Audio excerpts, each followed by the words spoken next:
Welcome back to the podcast. We are here with international zooming. We're going to have a fun time today. Our special guest is a beloved sister we met through the ethers, as I do with so many people I feel a deep and strong connection with. And soon we'll be meeting in person. So excited about that. More to come on that for y'all later. Not going to explain that now. But we're going to be talking about astrology today, all things with what's going on in the stars now, the God forbidden Mercury retrograde for anyone who's squeamish to the words, and what generally is happening in the sky with the equinox that just happened, our transition from Virgo to Libra, and our wonderful guest view on all of it. So, without further ado, I want to welcome onto the podcast Miss Tal Dover. So, how are you, Tal? I am very, very good. I hope you're doing well also. Um, yeah, there's quite a lot going on now. So sorry about that. Um, yeah, it's definitely an interesting time. I mean, you mentioned a little bit about what's going on. So we have not only Mercury in retrograde, but we have several other planets in retrograde, which is pretty intense depending on who you are and how it's touching you, but it could definitely be an intense time to go inwards. So I believe we'll touch on that a little bit today. Yeah. Yeah. How are you doing during this retrograde and what's going on? Um, I think I'm actually doing very well and taking it in a very good and positive direction. Retrogrades are often a time to revisit things from the past and also to use whatever the energy of that planet is specifically to point that energy inwards. And with revisiting things from the past, that's not always necessarily a bad thing. Sometimes you can rethink about what used to work for you once upon a time and to revisit that and reinstate that and even reshape it and do it in a different way. And I feel like that's what I've been doing. And I've been in a really fast track of good energy during this retrograde rather than something that's really taken me back. It's so wholesome. If you'd love to explain or share your view on why do you think some people have it so hard during Mercury retrograde or any retrograde versus someone who might be thriving and really feeling that good energy?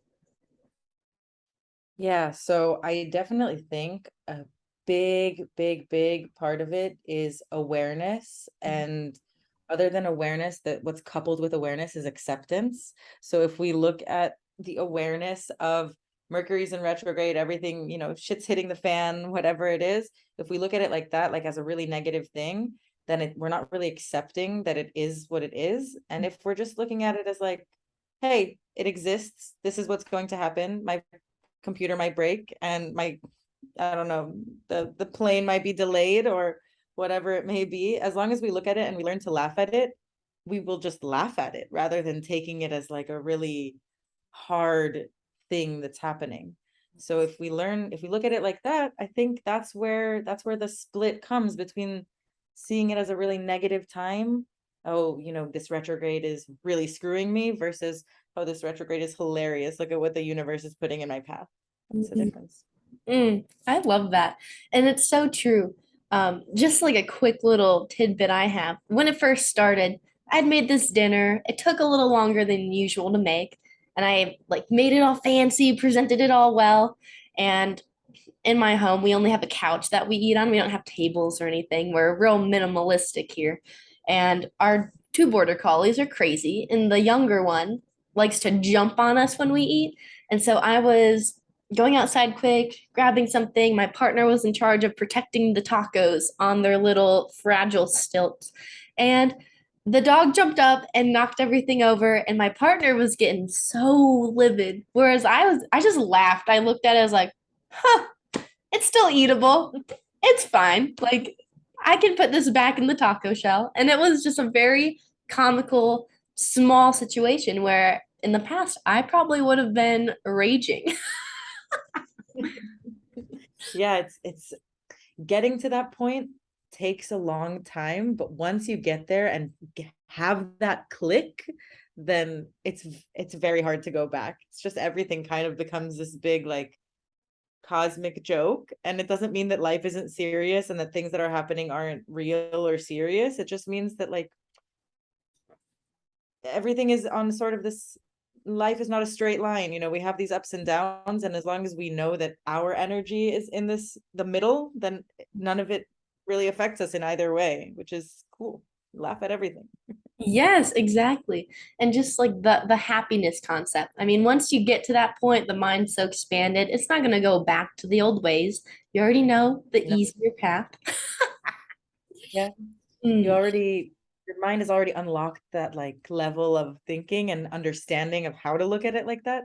So going back, it's just, you don't, it's not even like a fear of going back. It's just, it's not even available in the registry. It's like not even there to be in that once upon a time mindset. It's there, it's in your awareness because you know that you've been like that before. But once you've already unlocked it, it's just, oh, well, that's the old me. I get it. Now I'm laughing. I had my, I live in Tel Aviv, and my main form of transportation is an electric scooter.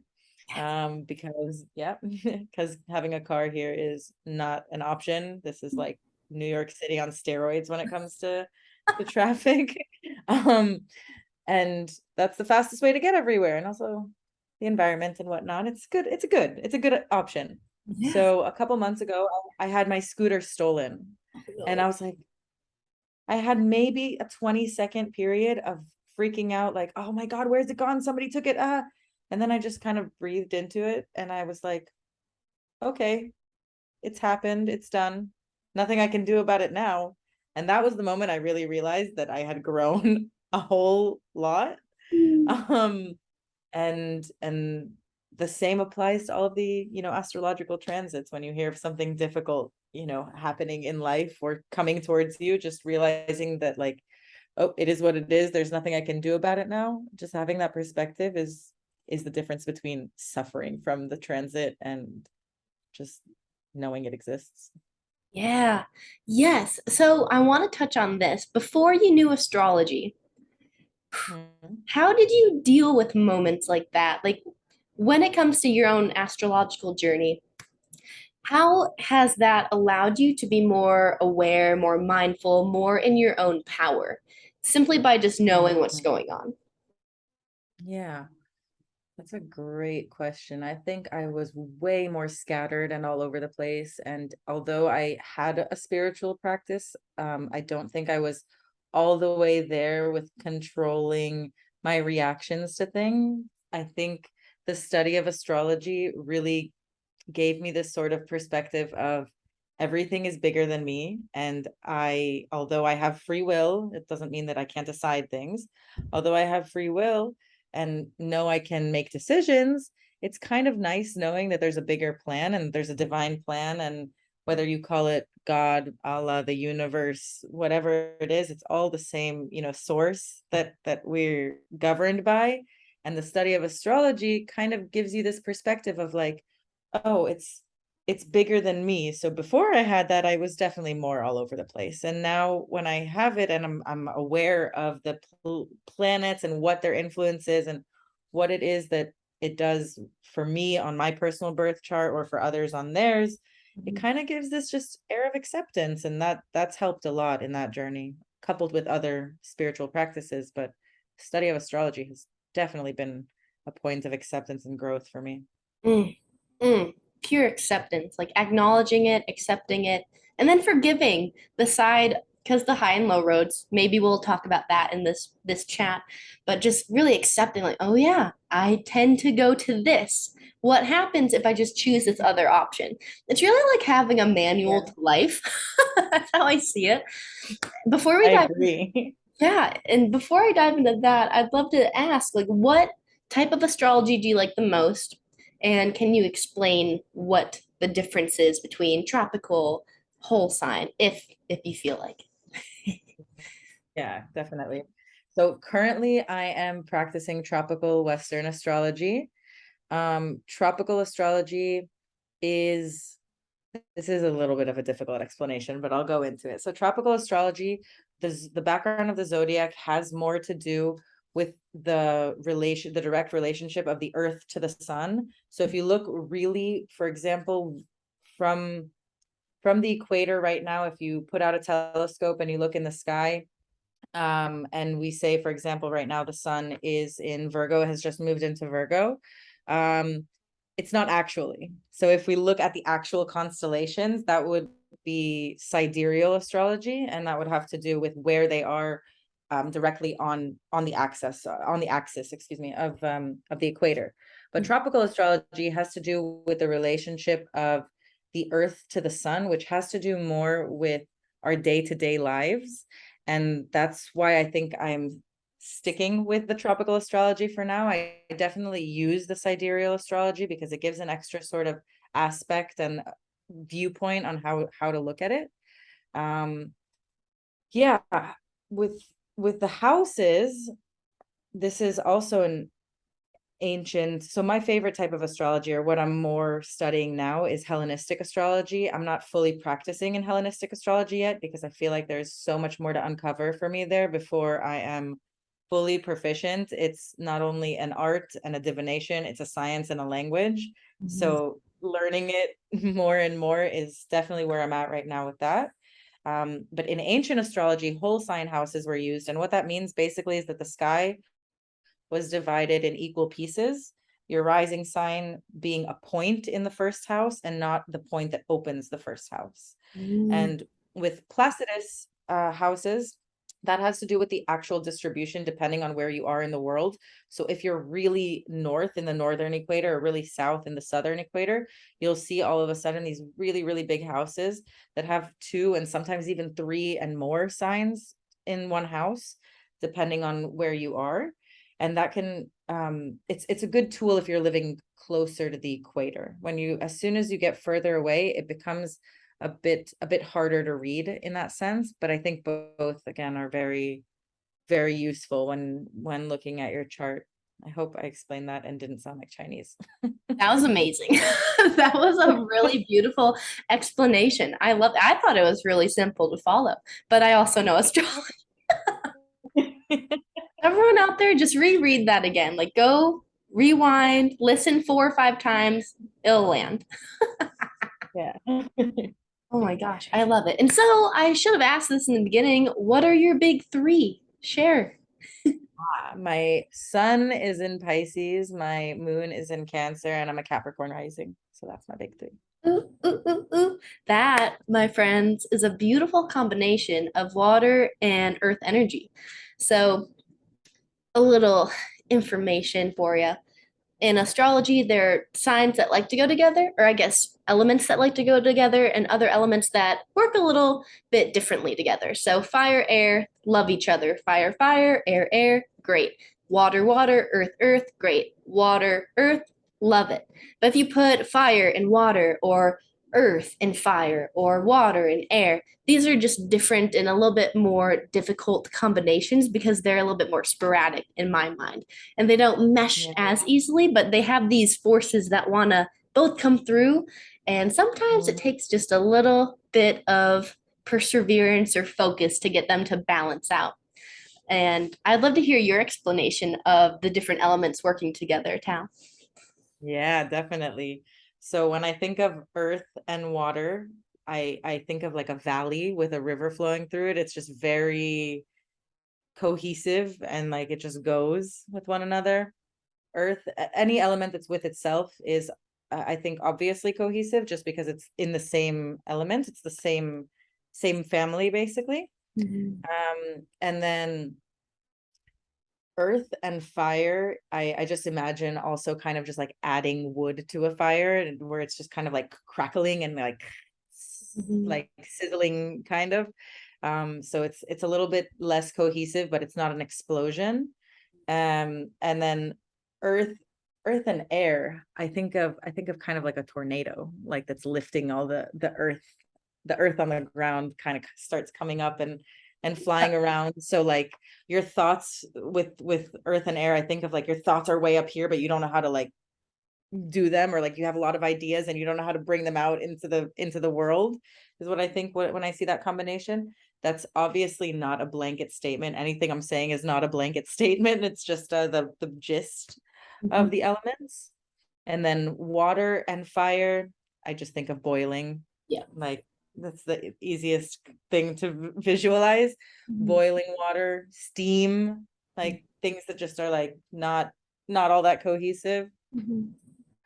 Water and air, I think of rain. So so uh your thoughts and your emotions kind of being at a disconnect almost, or a storm rather than rain, because rain can be kind of calm and beautiful, but I mean more of like a stormy rain. And then air and fire, which go really well together, I think of an explosion, but not in a bad way, in like those confetti gun ways. Yeah. Yeah. Like turn them and it pops. Yes. Like people that have both fire and air in their big three, usually you notice them when they walk in a room. Usually on fire and fire, but fire and air, fire and fire. You notice them when they walk in a room. They're the type of people that like take up space, and fire and air people usually I find that are very easy to get along with everyone. They're just or they have a really hard time shutting up, like one of the two. Yes. um and then air is also very like a lot of the mind works faster than the mouth. Like their mouth is like five thoughts behind where their head is at. Yes. Yes. Have I missed something? I don't think so. No, I don't Okay. think so. I think you got them all. I got them all. Yeah, Yeah. that's what I feel like when I think of the elements together. I like to get a visual because it gives you kind of like an essence of the energy. Yes. Yeah. And I mean, we went to a similar school and you've done more schooling. We're both a part of Deborah Silverman's Mhm. AA. It sounds like Alcoholic Anonymous or Yes. whatever. But like Astrology Anonymous, we got this. But I like to I often think, what was I gonna say? I often think of how, oh yeah, she introduces the elements and the missing element. So really bringing this into real life and applying it. So if you need more fire, wear brighter colors, be more vibrant, say things that you don't normally say. Or earth, bringing in plants into your home, bringing the nature into your essence of material world. With air, maybe learning how to play it, like sing a song or play an instrument or something like that. And like just really bringing the elements into your world. Water could be wearing blue or having more cooling foods around. But I Mhm. think if you feel like you're missing something, an element in your life, like that's such a handy tool to use. Yeah. I also definitely think using, if you're missing one of the elements, bringing them into your life in a physical sense can also really help as well. Like if you're missing water, to get into water, get into, if you can't get into the ocean or a river, then get into a pool or a bathtub, but like physically getting into water. Or if you're missing earth, like go take off your shoes and walk outside. It's super super important. Fire, light some candles.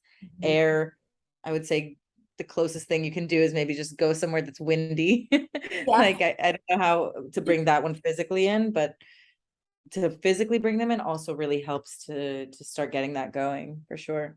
Yeah. When you think about the elements, do you feel like you are balanced right now, or something could be a little bit more dense? Hmm. I think for the first time in a long time, I'm pretty balanced. Like I'm very good at air, getting my thoughts out, processing my thoughts, writing them down, speaking them. I'm good at my fire now, which is manifesting for me as showing up on my social media with astrology, which I haven't done because I was a little bit shy about it. Yeah. um, until I finished school, I didn't even tell people I was studying astrology, and it's been like 3 years almost.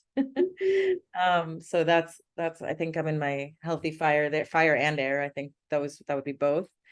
And with my water, I think I'm doing really well with my water right now because I'm meditating every single day. I haven't missed a day in months, which is a big deal.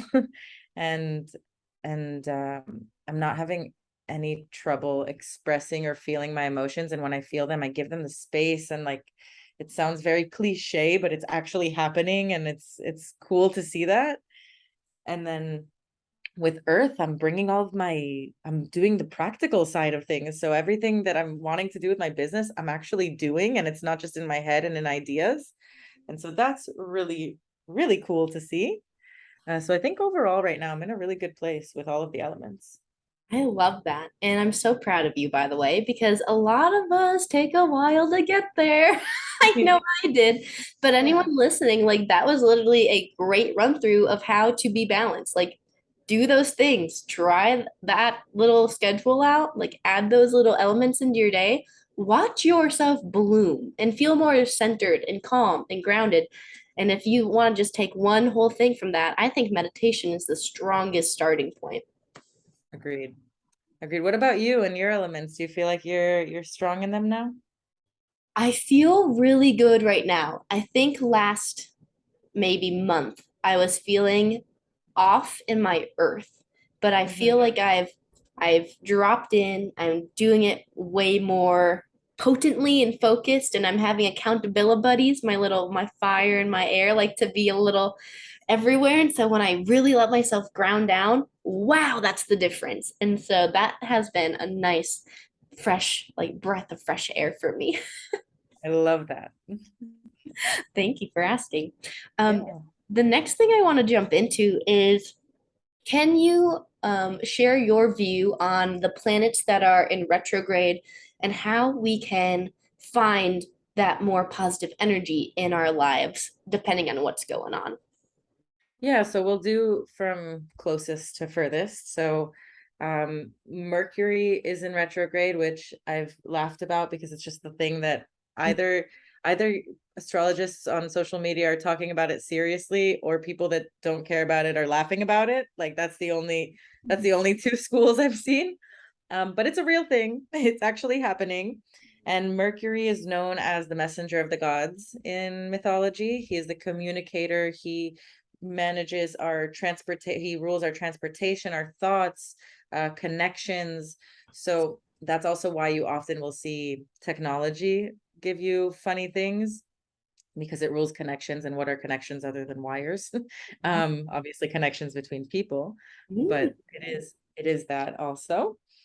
And it does rule transportation, which is why the amount of people that talk to me about having travel delays during this time is insane. I personally traveled last retrograde from Cairo to Tel Aviv, which is an hour flight, and it took me over 24 hours to get home. And the whole time I was just laughing because I'm just like, this is hilarious. This is Mercury in retrograde at its finest. Um, so this is a time where you can really, rather than thinking of anything that's going on outside of you or communicating with outside people, it doesn't mean you stop talking to people, but you you put your focus inside. So how can I talk to my inner being, or do the work of talking to my inner child? Even doing that kind of work, I think, is very beneficial during this time, because especially coupled with everything else that's happening retrograde wise, it's a time to really go inwards with your thoughts and your communication and your connection. So using those main things to go inwards, connecting with yourself, communicating with yourself, thinking about yourself, that's really where I would put that energy Mm. in at this time. Do you have anything to add to that before I go forward? I really enjoyed hearing you say like how did you say it? Like what's connection more than wires? Like wires Yeah. between people, between communication, like that is that. I just think of a phone, like old school phones with the Yep. the cord. That is so potent. So that really stuck for me. I think that was great. Thank you. Yeah. Cool. So the next planet that's in retrograde right now is Jupiter. And Jupiter is the planet of expansion and abundance and fertility as well. So it's when I think of it in retrograde and how that influences us, I would say, let's start in the last thing that I said, which would be fertility. How can you water your own garden? Mm. So how can you fertilize your own growth right now, rather than, making that sort of expansion and abundance on the outside world. And now retrogrades don't mean you can't take action and do things in the outside world. That's not what it means. It just means that you can really hone in on that energy to bring it inwards, to focus on you at this time. And especially with there being so many right now, where I think we're in 6 planets right now. 1, 2, 3, 4, 5, 6. Yeah, 6 planets in retrograde right now. That's a lot of energy that you can point to doing the inner work. And inner work is not easy. It doesn't mean that it's going to be a walk in the park. It just means that you have the cosmic forces behind you helping you to do it at this time. Mm-hmm. In ancient astrology, retrogrades are definitely looked at as a negative thing. In modern astrology, we like to avoid the phrasing of there being bad things and good things, but ancient astrologists did look at retrogrades as a negative aspect, and as something as the normal power of this planet is kind of reversed. Mm-hmm. So you can use that to your advantage, though. The power of it being reversed just means, instead of it being shown on the outside world, for it to be shown on the inside world. So with the expansion, it's looking to how you can expand yourself. With both Mercury and Jupiter in retrograde, how can you expand your mind? How can you expand your way of thinking and your way of learning? And I think all of them are coupled well together. Mm-hmm. Yeah. Anything to add to Jupiter? For Jupiter, all I want to say is that in the sky it's opposing, our Mercury and the sun. And so with that, like, how is your physical body going to be in coherence with the mental body, where you might be able to detach, watch life from the outside perspective, or literally sit and write down your reality. What is real right now for me? And looking at that and seeing it and going, am I okay with this? What do I want to change or be different? And like always pointing it back to the self and going slow with it, because these are retrogrades. So that would be my only thing. And also maybe, I'll make another comment once we get there. Yeah. So I totally agree with that. And the next planet in line is Saturn in retrograde. And Saturn is in retrograde in Aquarius right now, which means that he's actually in his traditional rulership. Although in modern astrology, Aquarius is ruled by Uranus, traditionally it's ruled by Saturn. And so the planet of our life lessons and time and restrictions and discipline is pointed inwards. So this could be a good time to actually put restrictions on yourself, not necessarily in a bad way, but more in a self-discipline way, especially because he's in Aquarius. So he's in his home, he's feeling comfortable in Aquarius right now. This is a good time to hone in on doing the self-discipline thing, rather than on the outside, like cultivating the meditation practice, for example. I think that would be a very good time to put that on your to-do list. I personally have, I don't know how to explain it, but I have a checklist that's like a month-long checklist that I have categories for. That it's like, did I meditate today? Did I move today? Did I declutter my house today? Did I work on my business? Did I eat right? So I actually check the box every time I do it, and I follow it like a graph, which I don't know what's more Saturn than that. Yes. It's also my Capricorn rising, but that's Saturn. So it's just being very like systematic about your self-discipline and being kind of rigid with yourself, which could be a very good thing for growth, because motivation is not the thing that comes first. It's the thing that comes after. At first, you got to discipline yourself. And Yes, that's beautiful to note. Like, motivation is second, y'all. oh Wow. yeah, Wow. I love that. yeah, What did I want to comment? Just how discipline gets a bad rap. Like, oh, I gotta be disciplined with this. Y'all, no, it is a beautiful blessing to be rigid, to be in your power. Like, how else are you gonna? This is what success is to me. Maybe it's my moon and my sun in the 10th house speaking and yep. Leo. I'm like, legacy is defined by what you're doing now. The berserk focus and deliberate intention that's like this is my life. I'm not going to do that, or that, because it's going to get in the way of the mission. You can do all that shit later. Like, Mhm. focus on you now, because that's going to separate you from the people who don't believe and trust that if they continue to practice and do it, they're not going to get it. So A that's my hundred, own sense.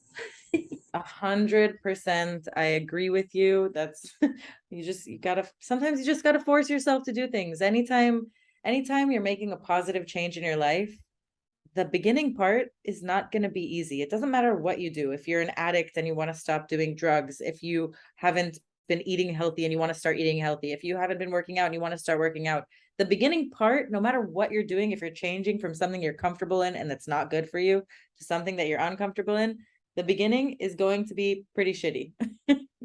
Yeah. And it's going to be boring. Yeah, it's not going to be fun. Oh, that's Saturn for you. Yeah. And so Yeah, it's a really good time to do that discipline, to do that self-discipline. yes, beautiful. Mm. Yeah.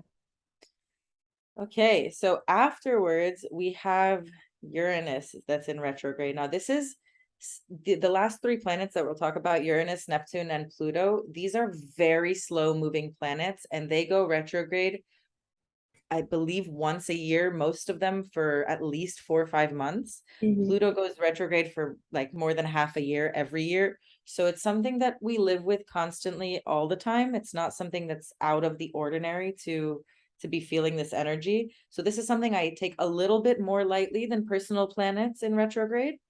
But Uranus is a very is is also a ruler of technology, by the way, and it's also a ruler of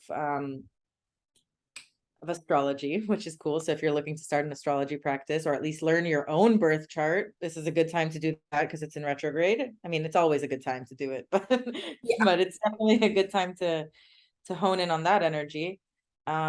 It's also currently in conjunction with the North Node. It's in a it's loosened a little bit, the conjunction, but it's a pretty faded time where things are changing on a widespread community level.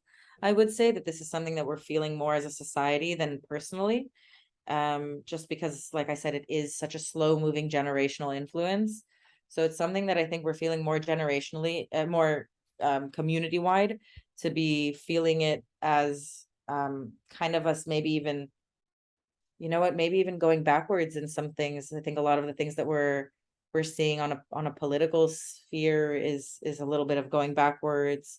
Um, that it will change. It's not something that will last forever, but it is a bit of a time where we're seeing some things going backwards and new inventions or policies Mm. that are very fate changing are happening with that conjunction with the North Node. They are going to separate soon. I'll tell you when. Um,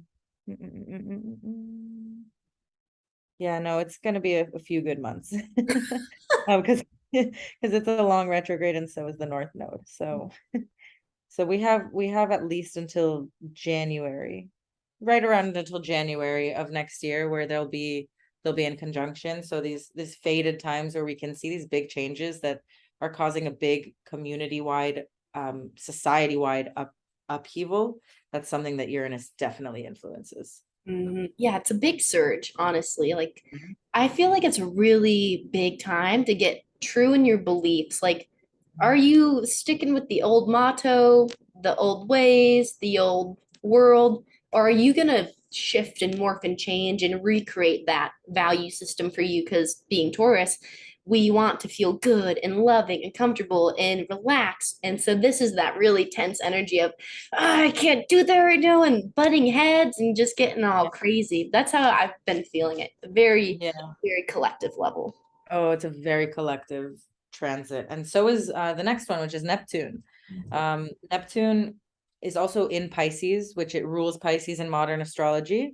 So this is kind of not the same thing, but on the same level of Saturn feeling good in Aquarius, it also feels good in Neptune also feels good in Pisces. So Neptune is the dreamer and it's the spirituality within us. And that's also something that I feel like is a collective influence. And probably whoever's listening to this podcast is on some sort of spiritual journey or some sort of self-development journey of discovery and maybe broadening your horizons. And that's what Neptune is all about. It's about diving deep into the things that are mysterious and mystical and esoteric. Like, it's all about that.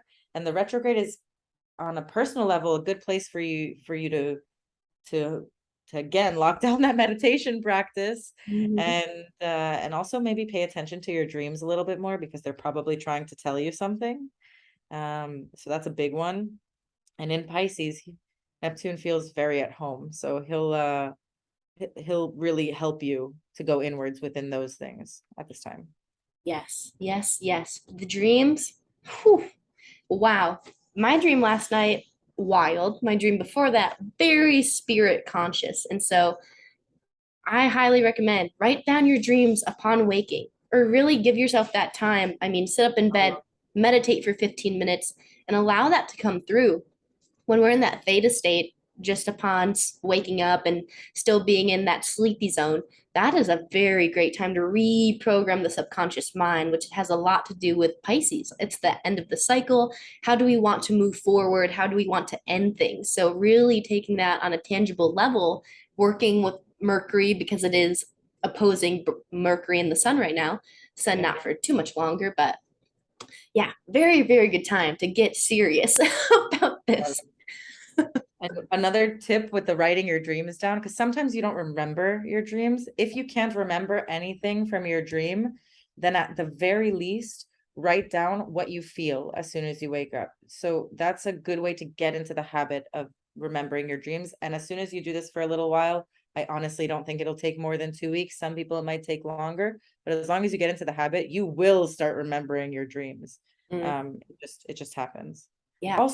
Also, sorry, another important thing with Neptune in retrograde, try not to, and I hope whoever's hearing this is out of this phase in life, but even if not, try not to slip into escapism. So like drugs, alcohol, it can manifest in different ways, like doing things that are mindless and escaping from whatever it is that you want to do in your day-to-day. That can definitely be a place that can be the negative side of Neptune in retrograde for sure. Yeah. And honestly, like for the side of it where it's like, well, what happens if that happens to me and I escape? Well, honey, guess what? The things that you want to do in this lifetime aren't going to happen anytime soon. It's going to be that repeated cycle, like I just said, of negative loop patterns, negative friendships, negative business opportunities, or what's going on. So if you want to make that change, we're telling you what to do here and now. Yep. And all the, escapism, that route of escapism, the more you do that, it's kind of like you're just putting earmuffs on, and the universe will continue to turn up the volume until you cannot ignore it anymore. So whatever it is that you're not dealing with, you just got to deal with it. It just is what it is. And it's not fun, like we said before, but this is a great time to go in and do that inner work, whatever it is that you have to solve within yourself or within your relationships or within, technically, and this is an opinion that I think anything you have to solve is within yourself. So it's if you're having trouble within your relationships, if you're not getting along with the people that you want to get along with, you got to check in first with yourself and see where you're at. And so all of these different retrogrades are a good time to do that. Yeah, the common denominator in every situation is you. Yep. Straight up. Yep. And the last planet that's in retrograde is Pluto right now, which is, like I said before, Pluto's always retrograde. Pluto's retrograde so often. It's like half of the year every year. So it's something that you'll definitely feel a lot less, but as well, it's more of a collective influence. So it's a time really for inner transformation, for the death and rebirth of your own self, or yeah, that's really how I would say it. And as we move into October, we're gonna have a few planets station direct. So on the 2nd of October, we have Mercury coming back to being direct, and on the 8th, Pluto direct. So we're gonna have a bit less of this retrogradial influence, if that's a word I think I just made up. um, so it's a good time, just push forward. You have like 2 weeks to be taking on this in more intense time to be working on yourself, whatever you got to be doing. Mhm. It's a good time for that. I love it. And when I think of Pluto in retrograde, especially in Capricorn, same Mm-hmm. thing with Uranus and Taurus. What are you going to recreate? What are you going to re-evaluate in your beliefs?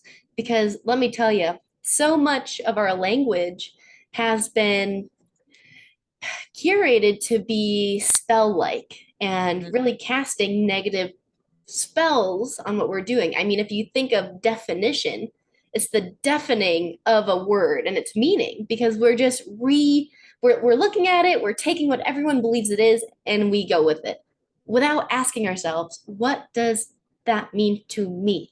Where wealth can mean power, raging millions, like craziness to one person, whereas wealth to me is health, vitality, energy, being a good, morally correct human, like Yeah, very different spectrum. So, really, like going in your journal, what do I think of spirituality? What do I think of love? What do I think of being a good partner? Like going in and getting so simple and practical can be life changing. I agree with that.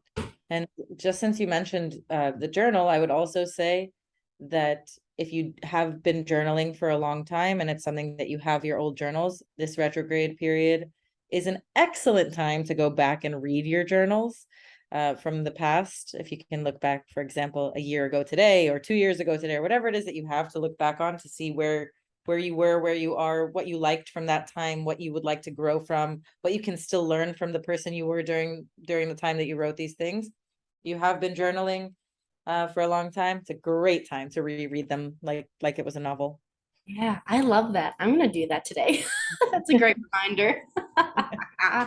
Oh my gosh, Tal, this has been amazing. This has been Agreed. so wholesome, so packed full of knowledge for anyone who's just like, what the fuck is astrology? And how to take on the day for the next 2 weeks. Simple, practical, solution oriented, excuse me. And yeah, I'm just honored. I'm freaking stoked to see you in like half a Me month. too. So, So excited. woohoo! Mediterranean, no less. Hey, hey, hey, hey, hey, hey, hey, hey. Yeah, we're headed to Greece, everybody. So I'll give you that much intel, but that's all I'm giving you right now. All right. Is there anywhere that you'd like to direct people to meet you, conversate with you, offerings you have going on right now? Tell us how to get more of you. Yeah, so my Instagram would probably be the best place to go now as I am building my website and it should hopefully be up in the next couple weeks. It's high holidays here in Israel, so things are taking a little bit longer. Mhm. Um, so yeah, my Instagram should be the best place. It's at tal.dover, and I'm sure you'll tag me in this as well, so it'll be easy to find. And yeah, for now I'm really only offering readings at this time. Mhm. Birth chart readings and transit readings, lunar return, solar return, which we will get into at a different time, but basically your birthday, or if you want a month forecast going forward. And that's about it. Ooh, yes, everything will be linked below in the show notes. And I just want to thank you. I'm honored to be in this union together, and I'm so excited for everyone to get their ears on this information. So I appreciate you, Tal. I appreciate you too. Thank you for hosting me. Yeah, no problem. And we will catch everybody later on in the ether. So see ya. All right.